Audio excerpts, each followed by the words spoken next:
Stop me if you've seen a video on YouTube with a title like, "Gaming isn't fun anymore." Now, I'm sure if you have seen that type of video, you've likely seen videos that sort of act to combat that in response, with titles like, "Gaming is still fun," or "It's the player, not the game." From the title of this video, you can immediately see my stance on this topic. Gaming really has lost what it used to have. If you clicked on this video, I'm going to assume you definitely agree with me and you want to see my points, or you think I'm wrong and you're here to leave a mean comment or hear what I have to say to see the difference in our perspectives. Just to set up this video, I feel like I need to explain my personal experience with games so that you can understand where I'm coming from. I played my first game in around 2015. That's definitely not exact, it could have been a little earlier or a little later, but it was definitely around then. Of course I had played games, on like my mum's phone and iPads and stuff, but I had never played a full-on console game before. Also, I would probably need to mention, I was very young in 2015. I wasn't, like a 16-year-old playing games on my mum's phone. My first video game was quite random, but I'm sure a lot of you would have played these. Having an older sister meant that she could play games I technically wasn't allowed to. So, as older siblings do, she let me play these games with her, these games being GTA 5 and Mortal Kombat 9. I was fortunate enough to find a copy of Batman Arkham Asylum on the Xbox 360 that was pre-owned and was therefore cheaper. Now yeah, the game had come out years and years before, so it would have been pretty cheap anyway. As I said, I was really young, so there was no way I had any more money than like $50 on me, so I definitely made sure to pick up the game for, I believe it was like $25, and it was definitely a worthy purchase. I play these games non-stop, and they are some of my favorite games of all time, and they definitely developed my love for gaming. But as I continued to play these games over the years, my feelings toward them definitely began to change. I wasn't interested in stories and new mechanics. I couldn't stay on a game for more than an hour without getting bored, and the fun I once felt was completely lost. This isn't just with these games, but every game. As of 2024, gaming is an even larger part of my life. For those watching my channel for the first time with this video, my channel is basically just around gaming, but I find it extremely hard to think of video ideas because gaming just isn't fun anymore. So you might wonder why I'm mentioning all of this. After all, why should you care? Well, I want to highlight how everyone's journey with gaming is different. Your story might be completely different or similar to mine. You might have started playing games last week or 20 years ago, but I know that no matter what your story, plenty believe that gaming feels different nowadays. There are basic reasons for this, but I also have other ideas I want to discuss later in the video as to why gaming just doesn't feel as fun anymore. With similar videos on this topic, ideas like players getting older and therefore having more experience with the games, so there's nothing really exciting about it, are definitely valid points. I do want to discuss these first because, as I said, they are pretty valid, but somewhat basic, and you can sort of infer that just by looking at the title. You probably thought I would, mention stuff like that. Gaming and the fun around it is pretty subjective. Just because I love action games, for example, doesn't mean you will. But on the other hand, if you love first-person shooters, and I hate them, does that make a game like Call of Duty a bad game? Of course not. It's all down to personal preference. With all of this out of the way, let's actually dive in and figure out why gaming just isn't as fun as of me recording this video, October 2024. So let's start with a basic one. Your age will obviously impact your enjoyment of a game. This isn't solely on console games either. As I said, before I started playing video games, I was playing games on my parents' phones, and there's no way you'd catch me nowadays playing Angry Birds anymore, especially for like an hour. Definitely a banger game though, I'm not gonna lie. Anyways, the point is that what you enjoyed as a kid likely won't entertain you like it did back then. Things we loved as kids are generally things we look back at fondly, which is generally referred to as nostalgia. We think of the good times we had with these games as kids, but when we actually return to them, something's different. This isn't always the case. My first 3 games that I played that I mentioned before weren't exactly games for children, so I can revisit them at any point and I still enjoy them. But if your first game was Minecraft, for example, returning to it now may feel different and completely bore you. Is the game massively different now, or is it you that's changed a lot? Well, in most instances, it's actually both. A game like Minecraft that is quite old now, that gets a decent number of updates, it's different than it was 10 years ago. You may be able to hop back into old games and enjoy them, which is great. Sometimes it depends on the game, sometimes it's just your changing attitudes and interests. If you played games you were supposed to, so in other words, you had stricter parents on that issue, if you go back to play them 20 years later, you'd probably get bored within, minutes because you no longer care about what you did when you were an 8-year-old, say. You spent so much time as a child playing this game that returning to it just doesn't feel the same, which leads to the next issue. Now, what do I mean by the player experience? The way I see it is that your experience and therefore your skill level on a game grows the longer you play it. Sure, you could be like me and play Fortnite for 6 years and still be abysmal at it, but I like to think I'm a tad bit better than I was in my first game. You might also have a game that you've always been good at. This is the main problem.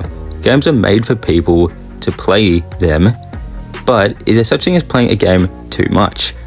Well, your amount of time on a game will damage its fun factor after a while. You will be having much more fun on a game when you have 10 hours on it because it's new to you and you're discovering new things in comparison to having 500 plus hours on it. As your skills on the game grow, so does your knowledge. You learn all there is to know about that game, and after a while, you're just repeating the same tasks over and over because it's what you enjoy, or at least it's what you think you enjoy and what you used to enjoy. This does tie in with your age, and how things just won't entertain you the way that they used to. But what if the game you're playing has a more modern issue?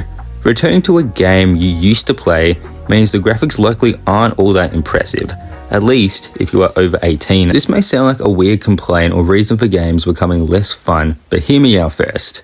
Games have recently aimed for realism above basically anything else, meaning that things like a good story take the backseat for graphical fidelity.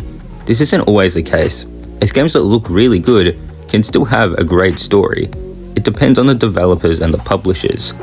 However, I noticed that as games became much more expansive and realistic, my interest in them dropped. Don't get me wrong, I still play games and there are still plenty of good games out there. I don't want you to think that I hate games or anything. I'm making this video because I genuinely care about the topic and want to hear everyone's opinion on it. This issue is more subjective than the previous two I discussed. Like I mentioned previously, this video is subjective as a whole really. When games became more hyper-focused on being realistic, games for me lost their charm.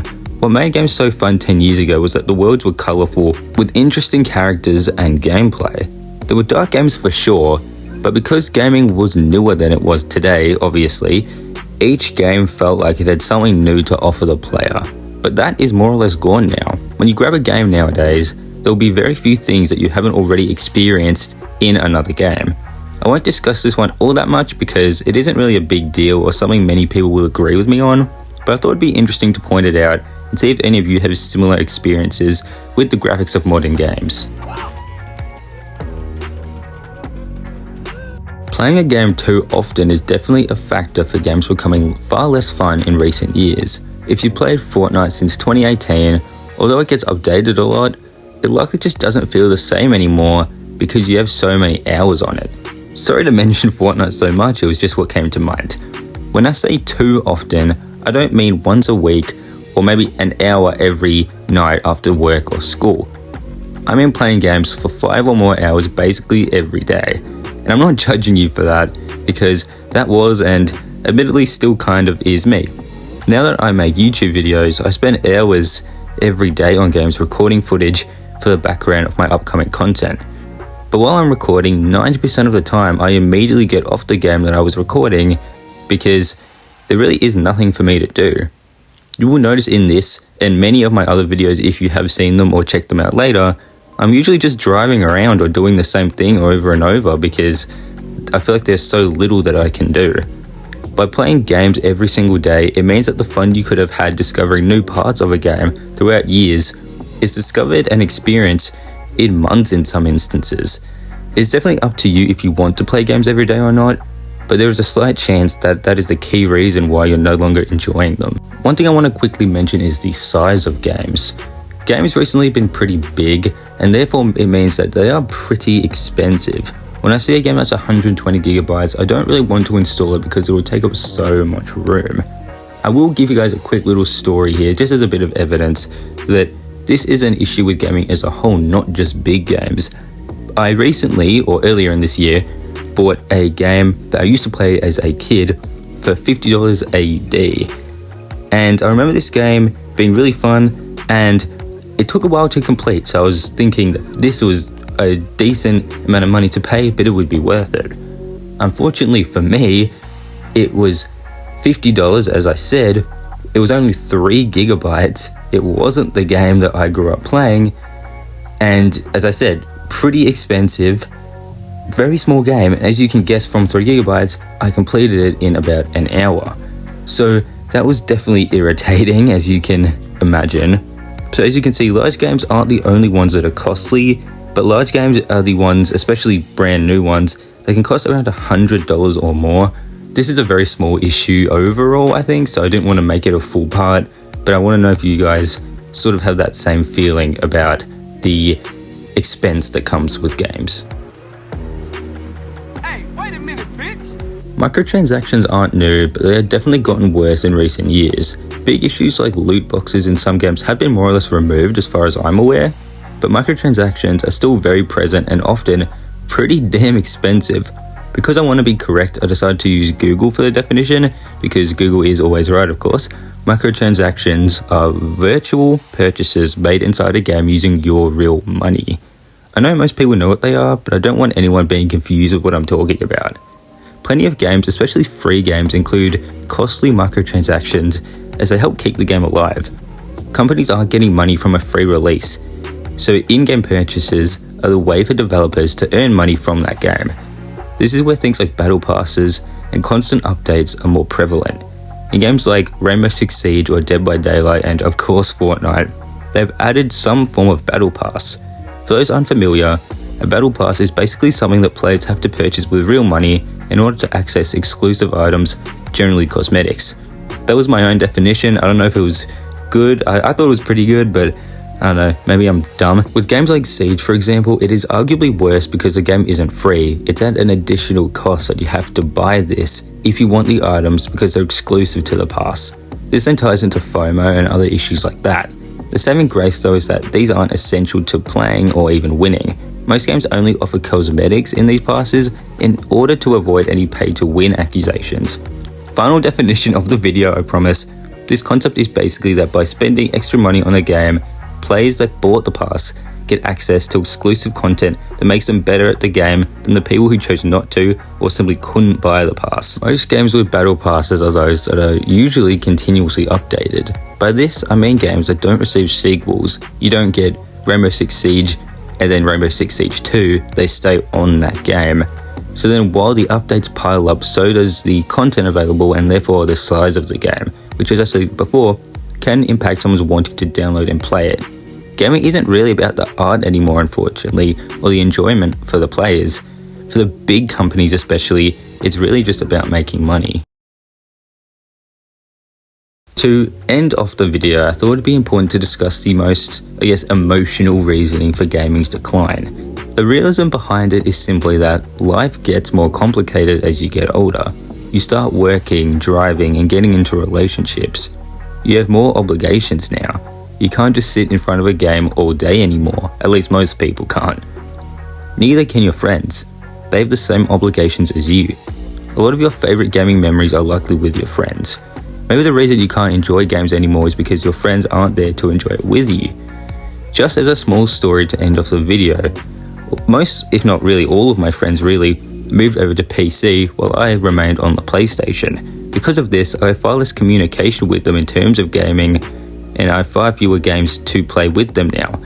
Most games allow for cross-platform play nowadays, but plenty of games surprisingly are still missing this feature. GTA 5. This means that at risk of sounding extremely dramatic, you're more or less alone in these big open worlds that you used to explore with your friends. So if you're watching this and feel the same way, message a friend that you used to play games with and ask them to get on the game with you. Maybe that's what was missing. For some, maybe even when playing games with friends, you aren't having fun. And that's okay. You might need to take a break from games, or maybe try a new genre that you haven't tried before. Maybe it's just you have so much exposure to what you already know that you need to just branch out and try something new. As I said at the start, this video is not supposed to be negative. I want to enjoy games again, and if you still do, I'm happy for you. But there is a way for each and every person who watches this video to enjoy games again. You just have to find it. Hey everyone, thank you so much for watching the video, especially if you got all the way up to the end. I really do appreciate it. This is the first video I've made like this, so let me know your thoughts in the comments and subscribe if you liked the video. Also leave a like if you want to see more videos like this. Thank you again, and I hope to see you in the next video, and I also hope that you have a great day.